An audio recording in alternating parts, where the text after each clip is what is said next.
What Yeah. is an oxalate for the people out there that are just like, okay, what? Yeah. So oxalate is a tiny chemical that's all over nature that we don't even talk about. It's fascinating because if you learn the history of oxalate science, it's in one of the very original chemistry molecules that in chemistry they use for all kinds of purposes. And it's been around. We've been using oxalate as a industrial cleaner since the 1780s. Wow. We use it every day. If you use certain cleaning powders like Barkeeper's Friend and Zud have oxalate in it. You can use oxalic acid to take the rust off of a radiator or pull the rust stains off your concrete deck or your wood, or you can bleach fabric. I mean, it has all these uses. So it's this little chemical that plants make.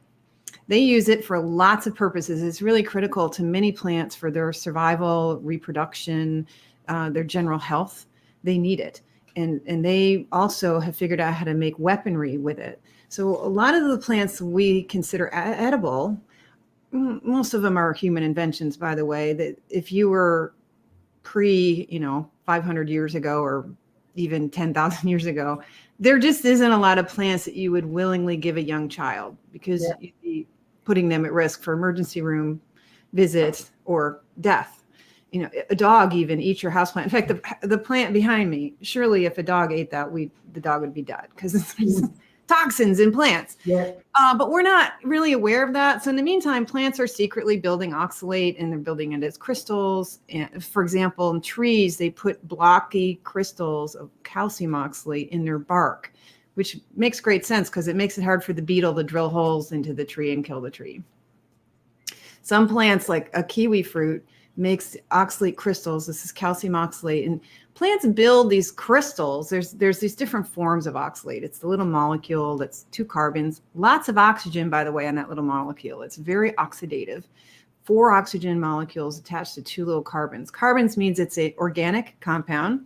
Plants make vitamin C first to turn it into oxalate. Usually that's often the metabolic pathways. Then they add calcium to it, and then they string the calcium oxalate up on these little sort of structures made of proteins to create specific shapes of crystals. And the one in the kiwi is a double pointed toothpick called a rapide.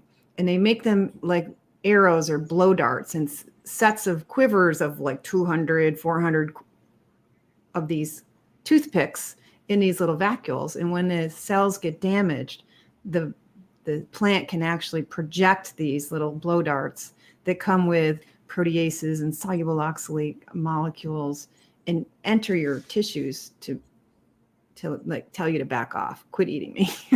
And that can be really serious. People who have taken dumb cane, which is another kind of tropical plant that we use in the malls and houseplants, you can end up in the hospital for a week or more, unable to speak because it paralyzes your vocal cords because the immune reaction is so strong to the damage that that's why it's called dumb cane, because it paralyzes your ability to speak. So plants are doing a good job of, first of all, I like to think of that as inventing warfare. If you can do quiverfuls of arrows and harm things that are way bigger than you, that have teeth and claws and feet and can run, and you can take them down with 1 drop of sap, you're doing pretty well as a plant. So defense is usually what you hear about oxalates and plant production for their stuff, but they also use it for many other purposes and tend to put them in seeds, not only to protect the seeds, but to save calcium. It's like a pantry. This calcium oxalate they build, these crystals can be broken down later during germination and use the calcium as a cofactor and enzymes to help the germination process. So there's lots of reasons plants use it. We have not figured out how to genetically re-engineer plants to lower their oxalate production, although there's been a lot of attempts at that. Like spinach is a really high oxalate leafy green, and they've tried. Like, could we make spinach still function without producing all this oxalate? And they can't.